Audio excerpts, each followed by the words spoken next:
There's a chart I saw recently that I can't get out of my head. A Harvard business professor and economist asked more than 5,000 Americans how they thought wealth was distributed in the United States. This is what they said they thought it was. Dividing the country into 5 rough groups of the top, bottom, and middle 20% groups, they asked people how they thought the wealth in this country was divided. Then he asked them what they thought was the ideal distribution. And 92%, that's at least 9 out of 10 of them, said it should be more like this.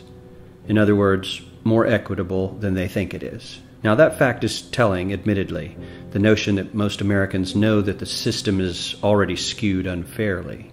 But what's most interesting to me is the reality compared to our perception. The ideal is as far removed from our perception of reality as the actual distribution is from what we think exists in this country. So ignore the ideal for a moment. Here's what we think it is again. And here is the actual distribution. Shockingly skewed. Not only do the bottom 20% and the next 20%, the bottom 40% of Americans barely have any of the wealth. I mean, it's hard to even see them on the chart.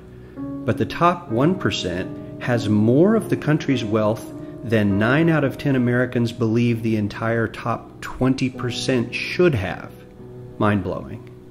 But let's look at it another way, because I find this chart kind of difficult to wrap my head around.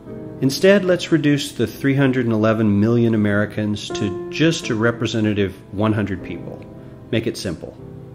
Here they are: teachers, coaches, firefighters, construction workers, engineers, doctors, lawyers, some investment bankers, a CEO, maybe a celebrity or two. Now let's line them up according to their wealth. Poorest people on the left, wealthiest on the right, just a steady row of folks based on their net worth. We'll color code them like we did before based on which 20% quintile they fall into.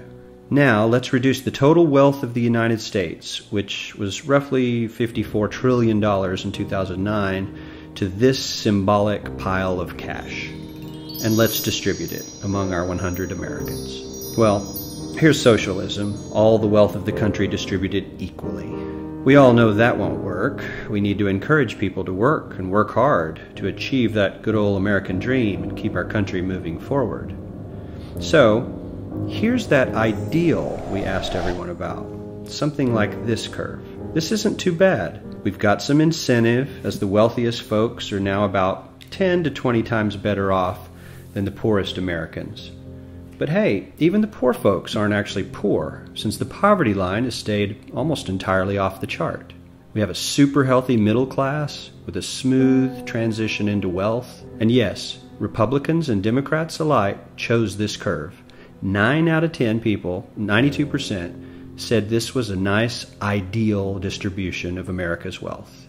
But let's move on. This is what people think America's wealth distribution actually looks like. Not as equitable, clearly, but for me, even this still looks pretty great. Yes, the poorest 20 to 30% are starting to suffer quite a lot compared to the ideal, and the middle class is certainly struggling more than they were, while the rich and wealthy are making roughly 100 times that of the poorest Americans, and about 10 times that of the still healthy middle class. Sadly, this isn't even close to the reality. Here is the actual distribution of wealth in America. The poorest Americans don't even register. They're down to pocket change. And the middle class is barely distinguishable from the poor. In fact, even the rich between the top 10 and 20 percentile are worse off. Only the top 10% are better off. And how much better off? So much better off that the top 2 to 5% are actually off the chart at this scale. And the top 1%, this guy, well, his stack of money stretches 10 times higher than we can show. Here's his stack of cash, restacked, all by itself. This is the top 1% we've been hearing so much about. So much green in his pockets that I have to give him a whole new column of his own, because he won't fit on my chart. 1% of America has 40% of all the nation's wealth. The bottom 80%, 8 out of every 10 people, or 80 out of these 100, only has 7% between them. And this has only gotten worse in the last 20 to 30 years. While the richest 1% take home almost a quarter of the national income today, in 1976 they took home only 9%, meaning their share of income has nearly tripled in the last 30 years. The top 1% own half the country's stocks, bonds, and mutual funds. The bottom 50% of Americans own only 0.5% of these investments, which means they aren't investing. They're just scraping by. I'm sure many of these wealthy people have worked very hard for their money, but do you really believe that the CEO is working 380 times harder than his average employee? Not his lowest paid employee, not the janitor, but the average earner in his company. The average worker needs to work more than a month to earn what the CEO makes in 1 hour.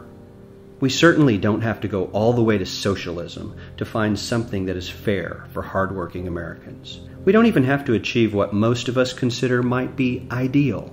All we need to do is wake up and realize that the reality in this country is not at all what we think it is.